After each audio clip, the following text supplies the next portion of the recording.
ಒಂದು ಸರ್ಕಾರ ಆಡಳಿತದಲ್ಲಿ ವಿಫಲ ಆದರೆ ಎಷ್ಟೊಂದು ಅಸಹಾಯಕವಾಗ್ತದೆ ಮತ್ತು ಅಧಿಕಾರವನ್ನು ಕೇಂದ್ರೀಕೃತಗೊಳಿಸಿಕೊಂಡು ಕೆಲಸ ಮಾಡ್ತದೆ ಅನ್ನೋದಕ್ಕೆ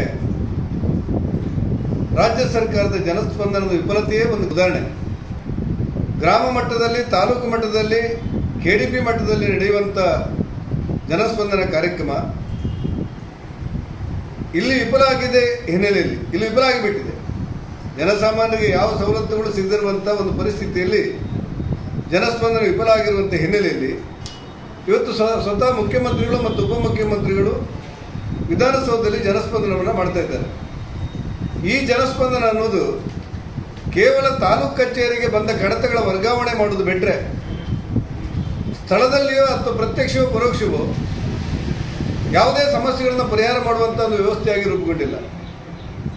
ಒಟ್ಟಾರೆ ಆಡಳಿತದ ವಿಫಲತೆಯನ್ನು ಮುಚ್ಚಿಕೊಳ್ಳಲಿಕ್ಕೋಸ್ಕರ ರಾಜ್ಯ ಸರ್ಕಾರ ಇವತ್ತು ವಿಧಾನಸೌಧದಲ್ಲಿ ಜನಸ್ಪಂದನ ಮಾಡಿ ಒಂದಷ್ಟು ಪ್ರಚಾರ ಪಡೆಯುವಂಥ ಕೆಲಸಗಳನ್ನು ಮಾಡ್ತದೆ ಬಿಟ್ಟರೆ ಜನಸ್ಪಂದನ ವಿಫಲವಾದದ್ದಕ್ಕೆ ಮತ್ತು ಆಡಳಿತದ ವಿಫಲ ಆದದ್ದಕ್ಕೆ ಇವತ್ತಿನ ವಿಧಾನಸಭೆಯಲ್ಲಿ ನಡೆಯುವಂಥ ಜನಸ್ಪಂದನ ಒಂದು ಉದಾಹರಣೆ ಅನ್ನುವಂಥ ಮಾತುಗಳನ್ನು ಹೇಳಬೇಕಾಗಿದೆ.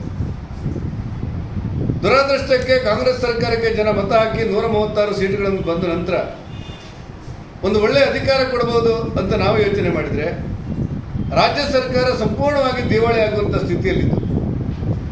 ಒಂದು ಕಡೆಯಲ್ಲಿ ಅವರು ಹೇಳಿರುವಂಥ ಗ್ಯಾರಂಟಿಯನ್ನು ಅವ್ರ ಕೈಯಲ್ಲಿ ಪೂರೈಸಲಿಕ್ಕೆ ಆಗ್ತಾ ಇಲ್ಲ. ಗೃಹಲಕ್ಷ್ಮಿಯಲ್ಲಿ ಯಾರಿಗೂ ಹಣ ಬಂದಿಲ್ಲ, ಹೆಚ್ಚಿನವರಿಗೆ ಹಣ ಬಂದಿಲ್ಲ. ಈ ಯುವ ನಿಧಿ ಅನ್ನೋದು ಸಂಪೂರ್ಣವಾಗಿ ವಿಫಲ ಆಗಿದೆ. ಹೊಸ ಬಸ್ಸನ್ನು ಬಿಡದೆ ಶಕ್ತಿ ಯೋಜನೆ ತಂದ ಹಿನ್ನೆಲೆಯಲ್ಲಿ ವಿದ್ಯಾರ್ಥಿಗಳು ಇವತ್ತು ರಸ್ತೆಯನ್ನು ತಡೆ ಮಾಡ್ತಾ ಇದ್ದಾರೆ.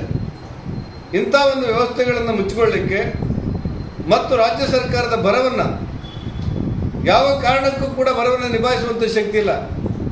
ಕೇಂದ್ರ ಸರ್ಕಾರದ ಉಳಿಕೆ ಹಣವನ್ನು ನಾವು ಬಿಡುಗಡೆ ಮಾಡಿದ್ದೇವೆ ಅಂತ ಹೇಳೋದು ಬಿಟ್ಟರೆ ರಾಜ್ಯ ಸರ್ಕಾರ ಒಂದು 10,000 ಕೋಟಿ ರೂಪಾಯಿ ಬಿಡುಗಡೆ ಮಾಡಿ ರೈತರ ಪರವಾಗಿ ನಿಲ್ಲುವಂಥ ಶಕ್ತಿ ಇಲ್ಲದಿರುವಂಥ ಹಿನ್ನೆಲೆಯಲ್ಲಿ ಇವರು ರೈತರ ಪರವಾಗಿ ವಿಫಲ ಆಗ್ತಿರುವುದು, ಆಡಳಿತದ ವಿಫಲತೆ, ಗ್ಯಾರಂಟಿಯನ್ನು ಪೂರೈಸಲಿಕ್ಕೆ ಆಗದಿರುವಂಥದ್ದು ಮತ್ತು ಪರಿಶಾತಿ ಪರಿಶಿಷ್ಟ ಪಂಗಡಕ್ಕೆ ಕೊಟ್ಟಿರುವಂಥ 11,500 ಕೋಟಿ ರೂಪಾಯಿನ ಗ್ಯಾರಂಟಿಗೆ ಬಳಸಿರುವಂಥ ದುರುಪಯೋಗ, ರೈತರ ಪರವಾಗಿ ಹಿಂದುಳಿದವರ ಪರವಾಗಿ ನಿಲ್ಲಕ್ಕೆ ಆಗದಿರುವಂಥ ಅಸಹಾಯಕ ಪರಿಸ್ಥಿತಿ, ಒಟ್ಟಾರೆ ಸರ್ಕಾರ ಸಂಪೂರ್ಣ ವಿಫಲ ಆಗಿದೆ ಅಂತ ಜನಾದೇಶ ಅರ್ಥ ಆದಾಗ ಇತ್ತೀಚಿನ ಕೆಲವು ಸರ್ವೆಗಳು ಕಾಂಗ್ರೆಸ್ 1 ಸೀಟ್ ಬರುತ್ತೆ ಅಂತ ಹೇಳಿರುವಂಥ ಉದಾಹರಣೆಗಳನ್ನು ಇಟ್ಕೊಂಡು ವಿಫಲವಾಗಿರುವಂಥ ಆಡಳಿತವನ್ನು ಮುಚ್ಚಿಕೊಳ್ಳಲಿಕ್ಕೋಸ್ಕರ ಜನರ ಮನಸ್ಸನ್ನು ಬೇರೆ ದಿಕ್ಕಿಗೆ ತೆಗೆದುಕೊಳ್ಳೋದಕ್ಕೋಸ್ಕರ ಇವತ್ತು ದೆಹಲಿಯಲ್ಲಿ ಪ್ರತಿಭಟನೆಯ ನಾಟಕವನ್ನು ಸಿದ್ದರಾಮಯ್ಯನವರು ಮತ್ತು DK ಶಿವರು ಆಡ್ತಾ ಇದ್ದಾರೆ.